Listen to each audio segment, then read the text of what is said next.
ইসলামী আন্দোলনের মহাসমাবেশ, কিছুক্ষণ পর মূল পর্ব শুরু, সমবেত হাজারো নেতাকর্মী। সরকারের হুঁশিয়ারি সত্ত্বেও কমপ্লিট শাটডাউনে এনবিআরের কর্মকর্তা কর্মচারীরা, কাঙ্ক্ষিত সেবা পাচ্ছেন না সাধারণ মানুষ। দুর্বল 12টি ব্যাংককে টাকা ছাপিয়ে 52,500 কোটি টাকার ঋণ বাংলাদেশ ব্যাংকের, বাস্তবতা বিবেচনায় সহায়তার দাবি। আগস্টে আসছে বুয়েটের ব্যাটারি চালিত ই-রিকশা, পরীক্ষামূলকভাবে চলবে পল্টন, ধানমন্ডি ও উত্তরা এলাকায়।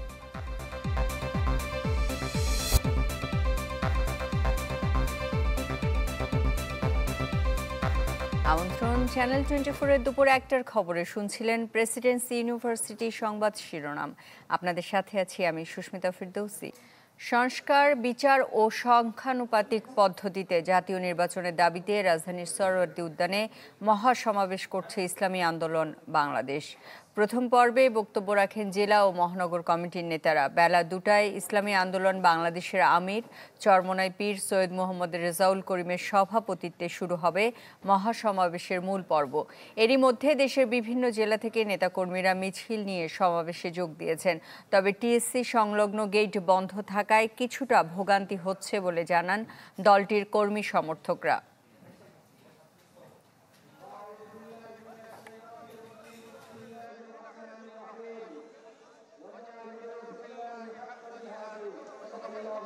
বিগত 15 বছর আমাদের কোনো এমন বড় একটা মহাসমাবেশ হয় নাই। আমাদের বাংলাদেশের প্রত্যেকটা অঞ্চল থেকে, প্রত্যেকটা গ্রাম থেকে ইনশাল্লাহ অনেক লোকজনের আগমন দেখতেছি। পিআর পদ্ধতি নির্বাচনের আয়োজন করা আর অবাধ সুষ্ঠু নির্বাচন, মৌলিক সংস্কার হতে হবে।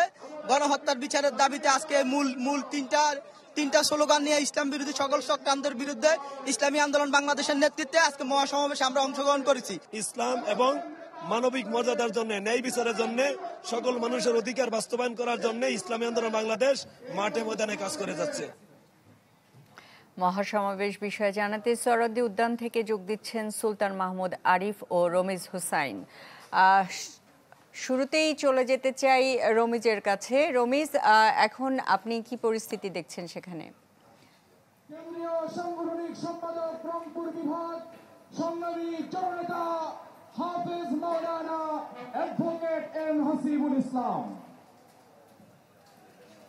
সুস্মিতা, এখন পর্যন্ত কিন্তু সমাবেশ চলছে। সকাল 10টার কিছুক্ষণ পরে যে সমাবেশটি শুরু হয়েছে, দুপুর বেলা 2টার পরে এখানে যারা কেন্দ্রীয় নেতৃবৃন্দ আছেন তারা এখানে উপস্থিত হবেন। তবে এখন পর্যন্ত ইসলামী আন্দোলন বাংলাদেশের যিনি মুফতি, তাকে কিন্তু এখন পর্যন্ত দেখতে পাচ্ছেন। যতটুকু জানতে পারছি আর কিছুক্ষণের মধ্যেই তিনি এই যেই সমাবেশ মঞ্চ সেখানে উপস্থিত হবেন। তবে এরই মধ্যে কিন্তু সোহরাওয়ার্দী উদ্যানের যেই মাঠটি আসলে সেটি কিন্তু আমরা দেখতে পাচ্ছি যে আপনার মাধ্যমে যদি দর্শকদের একটু দেখাই যে পুরো মাঠটি কিন্তু নেতাকর্মী যারা দেশের বিভিন্ন প্রান্ত থেকে এসেছেন তাদের পদচারণে মুখর হয়ে আছেন।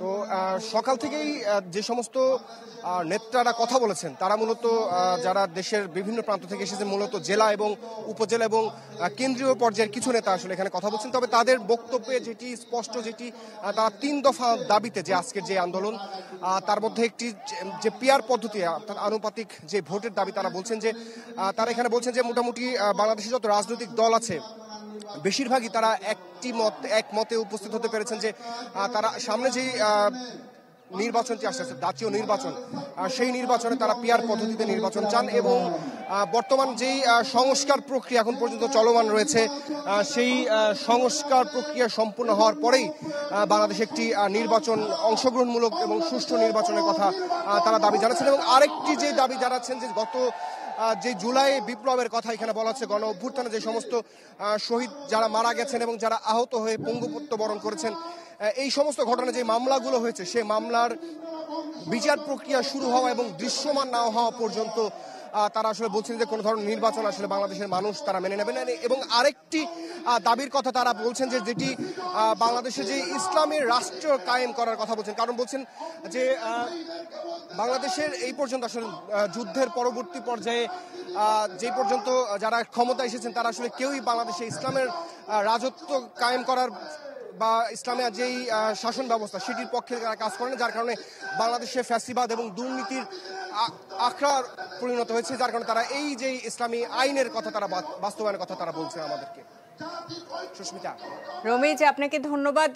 চলে যেতে চাই আরিফের কাছে। আরিফ, আপনি জানাবেন সেখানকার পরিস্থিতি।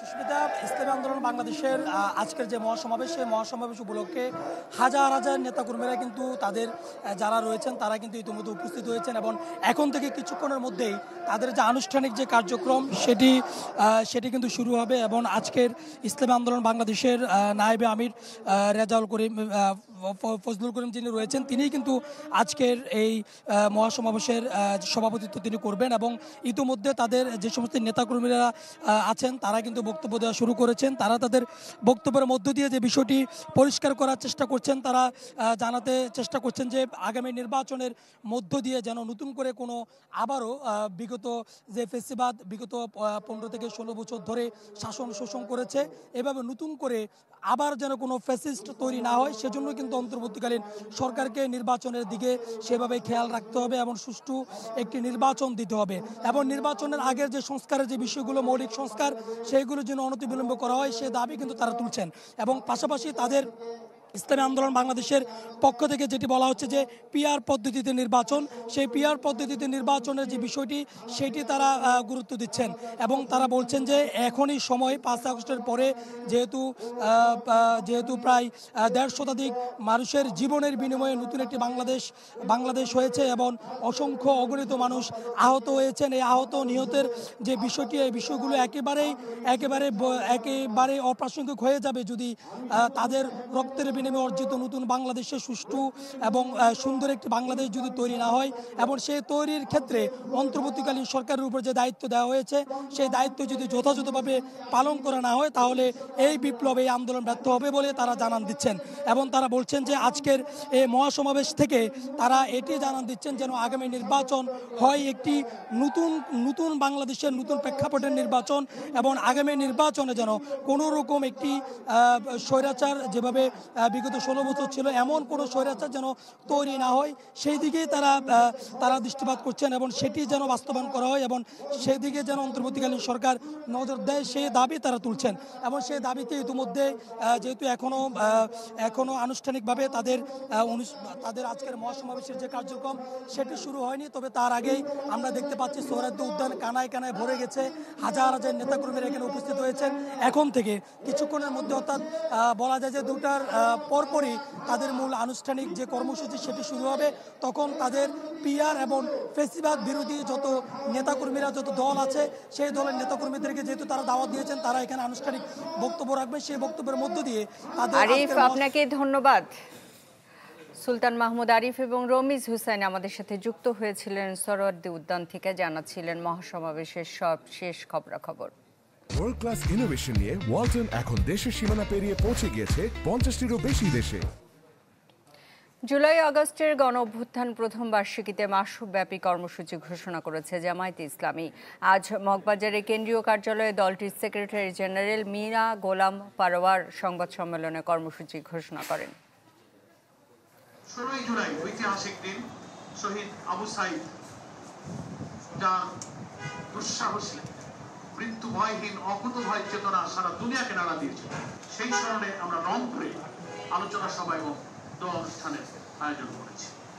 19 জুলাই ঐতিহাসিক সোহরাওয়ার্দী উদ্যানে আমরা জাতীয় সমাবেশের ডাক দিয়েছি। এক দফা দাবি মেনে না নেয় কমপ্লিট শাটডাউন পালন করছে জাতীয় রাজস্ব বোর্ডের কর্মকর্তা কর্মচারীরা।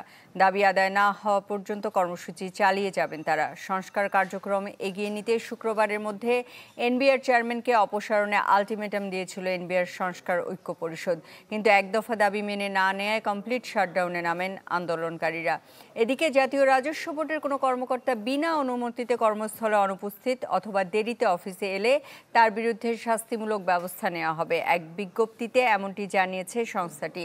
বিজ্ঞপ্তিতে আরও জানানো হয়, এনবিআর সংস্কার ঐক্য পরিষদের ব্যানারে চলমান আন্দোলনের কারণে দেশের অর্থনৈতিক কর্মকাণ্ডের প্রাণকেন্দ্র এবং রাজস্ব আদায়ের মতো অত্যন্ত গুরুত্বপূর্ণ কাজে মাঠ পর্যায়ে দপ্তরসমূহে জনগণ কাঙ্ক্ষিত সেবা পাচ্ছেন না।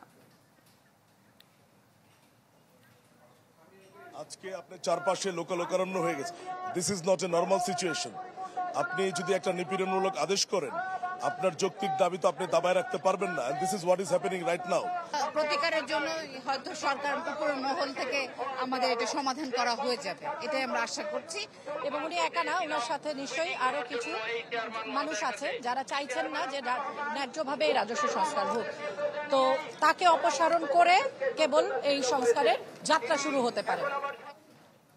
এনবিআর এর অচল অবস্থার প্রেক্ষাপটে দেশের ব্যবসায়ী ও শিল্প উদ্যোক্তাদের সংবাদ সম্মেলন চলছে, সরাসরি চলে যাচ্ছি সেখানে। সাথে মনোযোগ দেওয়ার চেষ্টা করছি কিভাবে এটাকে ঠিক রাখা যায়।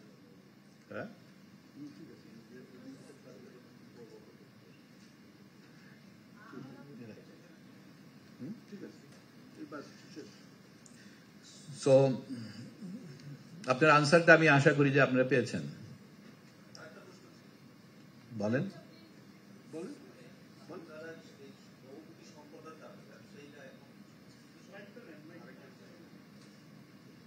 আপনি দেবেন, আমি দেবো, বলে দেবেন।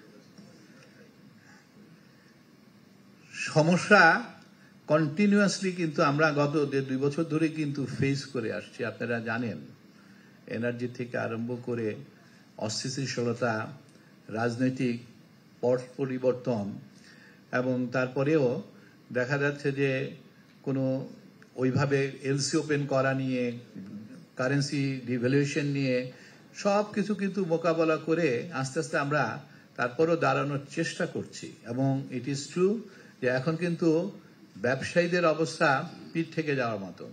যারা ম্যানুফ্যাকচারিং সেক্টরে আছে তারা কিন্তু আর নিঃশ্বাস নিতে পারছে না, তাদের দম বন্ধ হয়ে যাওয়ার কিন্তু অভিপ্রায় প্রায়। সো এগুলি নিয়ে আর আমার মনে হয় যে বেশি এক্সপ্লেন করার দরকার নেই, আপনি এগুলি ঠিক মতোই জানেন। বাবু ভাই, আমি জাহিদ বলছিলাম 71 টিভি থেকে। আপনার কাছে আমার প্রশ্ন, এনবিআর এর যে আন্দোলনটা চলছে এর কারণে আপনাদের গার্মেন্টস সেক্টরের ক্ষতির পরিমাণ পার ডে কত হতে পারে বা সর্বশেষ কত হতে পারে? আর আরেকটা হলো গিয়া যে অর্থ বছরের শেষ সময়ে এসে যে এনবিআর টোটালি মানে শাটডাউন কর্মসূচি দিচ্ছে এনবিআর কর্মকর্তারা, এর কারণে আপনাদের যে বিভিন্ন যে ব্যাংকিং কার্যক্রম বা বিভিন্ন যে এনবিআর সংক্রান্ত কার্যক্রমগুলো আছে সেগুলো বন্ধ হওয়ার কারণে পরিস্থিতি কি হতে পারে?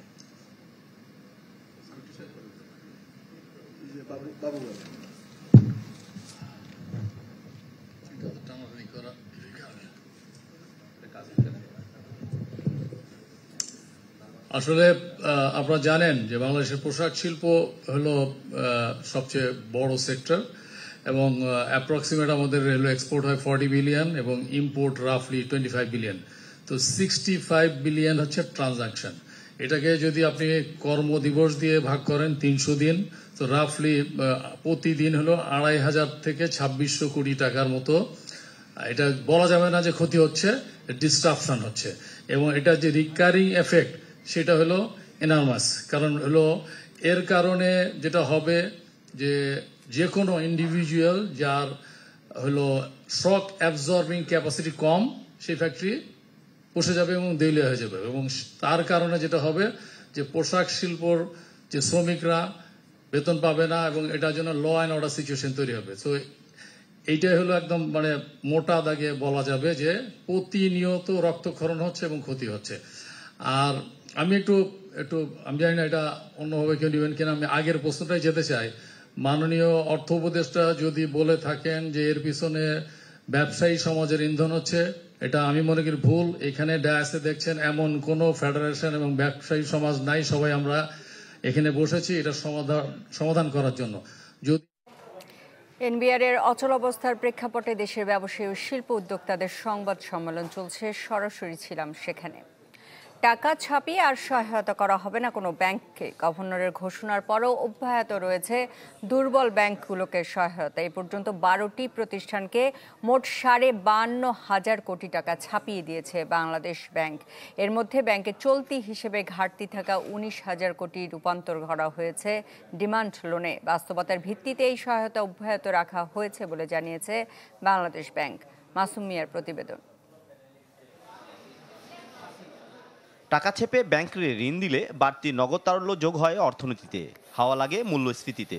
তারপরেও আওয়ামী সরকারের আমলে দুর্বল হয়ে পড়া ব্যাংকগুলোকে ধারাবাহিকভাবে টাকা ছাপিয়ে ঋণ দিচ্ছে বাংলাদেশ ব্যাংক। 12টি ব্যাংককে এই ধার দেয় কেন্দ্রীয় ব্যাংক। বাংলাদেশ ব্যাংকের হিসেবে এ পর্যন্ত ব্যাংকগুলোকে নতুন টাকা ছাপিয়ে ধার দেওয়া হয়েছে মোট 52,500 কোটি টাকা। এর মধ্যে গ্রাহকের আমানতের অর্থ ফেরত দিতে 10টিকে ডিমান্ড লোনের মাধ্যমে দেওয়া হয়েছে 33,000 কোটি টাকার বেশি। এছাড়া 9 ব্যাংকের চলতি হিসাবে ঘাটতিতে থাকা 19,000 কোটি টাকা রূপান্তর করা হয়েছে ডিমান্ড লোনে। এসব ব্যাংকের মধ্যে সবচেয়ে বেশি 14,200 কোটি টাকা ধার নিয়েছে ফার্স্ট সিকিউরিটি ইসলামী ব্যাংক। এরপরই রয়েছে SIBL, ন্যাশনাল, এক্সিম ও গ্লোবাল ইসলামী ব্যাংক। তালিকায় রয়েছে Islami bank, AB, BCBL, ICB, basic ও পদ্মা ব্যাংক। যারা ডিপোজিটার ছিল আপনিও থাকতে পারেন। এই ব্যাংক নির্বাহীরা বলছেন, বাংলাদেশ ব্যাংক থেকে ধারে সাময়িক অস্থিরতা কাটলেও পুরোপুরি সমাধান হয়নি সমস্যার। আমাদের ব্যাংকটা আসলে 50,000 কোটি টাকার হ্যান্ডেলিং এর ব্যাংক, তো সেখানে 8,000 8,500 কোটি টাকা খুব বেশি কিছু না, বাট অনেক টাকা, নো ডাউট। বাট কোশ্চেন হলো আমাদের যে এত বছরের আর লাস্ট কয়েক মাসে যেভাবে টাকা নিয়ে গেছেন আগের চেয়ারম্যান সাহেব, উনি সেখানে আমাদেরকে হেল্প করেছেন governor sir, we are pleased. But আমরা আশা করি আমরা আপাতত আর টাকা নিতে চাই না। রিটেল কাস্টমার যারা, তাদের কিন্তু কোনো সমস্যা হচ্ছে না। আমরা কিন্তু ওনাদের আমাদের যেটা আছে সে টাকা কিন্তু আমরা দিচ্ছি, যখনই আসছে আমাদের টাকা পাচ্ছে, এবং যথেষ্ট কিন্তু আমাদের লিকুইডিটি ক্যাশ যে পজিশন ওটা আমাদের মাশাআল্লাহ ভালো এটা। বাট পুরোপুরি একটা একেবারে স্মুথ হতে আপনার মিনিমাম আমাদের 6 থেকে 1 বছর লাগবে, একেবারে যে বলতে পারবো যে না এভরিথিং ইজ ওকে। টাকা ছাপিয়ে ব্যাংকগুলো আর ধার পাবে না, গভর্নর একাধিকবার এই কথা বললেও কথা রাখতে পারেননি। তবে বাংলাদেশ ব্যাংকের মুখপাত্র বলছেন, বাস্তবতা বিবেচনা করে অব্যাহত রাখা হয়েছে দুর্বল ব্যাংকগুলোকে সহায়তা। এখন ব্যাংকগুলিকে দেওয়া হচ্ছে যাতে ক্ষুদ্র আমানতকারীরা তাদের এই চেকের বিপরীতে টাকা পায়, সেটার জন্য। আমরা যেহেতু চাচ্ছি ব্যাংকগুলো ঘুরে দাঁড়াক, অতএব ব্যাংকগুলোর গ্রাহক যখন চেক দেয়, এখন যদি তাদের প্রতিটা চেকে যদি লিকুইডিটির অভাবে ডিসঅনার হয়, তবে তো কোনোভাবেই ব্যাংকগুলির মধ্যে আস্থা ফিরে আসবে না। দুর্বল হয়ে পড়া এই ব্যাংকগুলোর মধ্যে প্রথম ধাপে হাফ ডজনের মতো প্রতিষ্ঠানকে একীভূত করার সিদ্ধান্ত নিয়েছে বাংলাদেশ ব্যাংক। তবে এতে অসম্মতি জানিয়েছে এই তালিকায় থাকা এক্সিম ব্যাংক লিমিটেড। মাসুম মিয়া, চ্যানেল 24, ঢাকা। একটা বিরতি নিচ্ছি। ঢাকায় নামতে যাচ্ছে বুয়েটের তৈরি 3 চাকার ব্যাটারি চালিত ই-রিকশা। আগস্টের শুরু থেকে প্রাথমিকভাবে দক্ষিণ সিটির পল্টন, ধানমন্ডি, উত্তর সিটির উত্তরায় প্রাথমিকভাবে চলবে এই বিশেষ রিকশা। সকালে ঢাকা উত্তর সিটি কর্পোরেশনে 3 চাকার স্বল্প গতির ব্যাটারি চালিত ই-রিকশা প্রশিক্ষণ কর্মসূচির উদ্বোধন অনুষ্ঠানে কথা জানান স্থানীয় সরকার উপদেষ্টা আসিফ মাহমুদ। তিনি বলেন, ঢাকা শহরের অনিয়ন্ত্রিত রিকশা দীর্ঘদিনের সমস্যা। সড়কের 32% দুর্ঘটনা ঘটে এসব অটো রিকশার কারণে। তাই বাহনটিকে নিরাপদ করার উদ্যোগ নেওয়া হয়েছে। আসিফ মাহমুদ জানান, অনলাইন লাইসেন্সের মাধ্যমে চলবে নতুন ই-রিকশা। আর ডিএনসিসির প্রশাসক বলেন, 2 সিটির 2 জোনে অনুমোদনহীন রিকশা ধীরে ধীরে সরিয়ে দেওয়া হবে। লাইসেন্স মানেই আমাদের এখানে অবৈধ লেনদেনের একটা সুযোগ তৈরি হয়। আমরা আমাদের রিকশা চালকরা যারা এই ট্রানজিশনটা করবেন, এই অ্যাডপশনটা করবেন, তাদের উপরে কোনো বাড়তি চাপ যেন না হয় সেটা নিশ্চিত করতে চাই, এবং পুরো প্রক্রিয়াটা অনলাইনে হবে। রিকশা অ্যাপ নামে আমরা একটা অ্যাপ ইন্ট্রোডিউস করব। যারা রিকশা চালাচ্ছেন তাদেরকে আমরা ট্রেনিং দিয়ে রিকশাগুলো নেওয়ার ক্ষেত্রে আমরা প্রায়োরিটাইজ করব। দুই নাম্বার, চার্জিং পয়েন্ট দিয়ে আমরা কাজ করছি, দেখি কিছু চার্জিং পয়েন্ট আমরা তৈরি করতে পারি কিনা। অনুমোদিত চার্জিং পয়েন্ট আমরা ডিসকোর সাথে কথা বলে কোনটা দিব সেটা আমরা এই মাঝখানে চক আউট করব। বাংলাদেশে প্রবীণদের সুরক্ষায় দ্রুত আইন প্রণয়নের দাবি জানিয়েছে forum for the rights of the elderly. সকালে রাজধানীর বারিধারায় মানসিক সক্ষমতা আইন প্রণয়নের যৌক্তিকতা নিয়ে আলোচনায় কথা তুলে ধরেন আলোচকরা। বক্তারা বলেন, সব মানুষই একসময় বৃদ্ধ হয়, মূল্যায়ন কমে সমাজে, কিন্তু তাদের সুরক্ষায় যে আইন প্রয়োজন সেটা নিয়ে কেউ ভাবে না। এই জন্য আইন করার পাশাপাশি সামাজিকভাবেও সচেতনতা বাড়ানোর আহ্বান জানান তারা। স্কুল কলেজের পাঠ্যক্রমে প্রবীণদের নিয়ে সহানুভূতিশীল প্রজন্ম কিভাবে গড়ে তোলা যায় সেটিও অন্তর্ভুক্ত করার উপর জোর দেন আলোচকরা। অনুষ্ঠানে জাতীয় প্রেস ক্লাবের সভাপতি হাসান হাফিজ বলেন, রাজনৈতিক পরিস্থিতি শান্ত হলেই কেবল এ ধরনের আইন করা যাবে।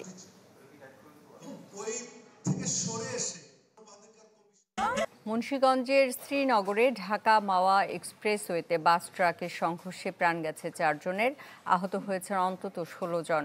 গেল রাত 3:30টার দিকে এই ঘটনা ঘটে। পুলিশ জানায়, যশোর থেকে ঢাকা যাচ্ছিল হামদান পরিবহনের একটি বাস। হাসরা এলাকায় নিয়ন্ত্রণ হারিয়ে সামনে থাকা পণ্য বোঝাই ট্রাকে ধাক্কা দেয়। এতে ঘটনাস্থলেই মারা যান 2 জন। আহতদের উদ্ধার করে শ্রীনগর উপজেলা স্বাস্থ্য কমপ্লেক্সে নেওয়া হলে মারা যান আরও 2 জন।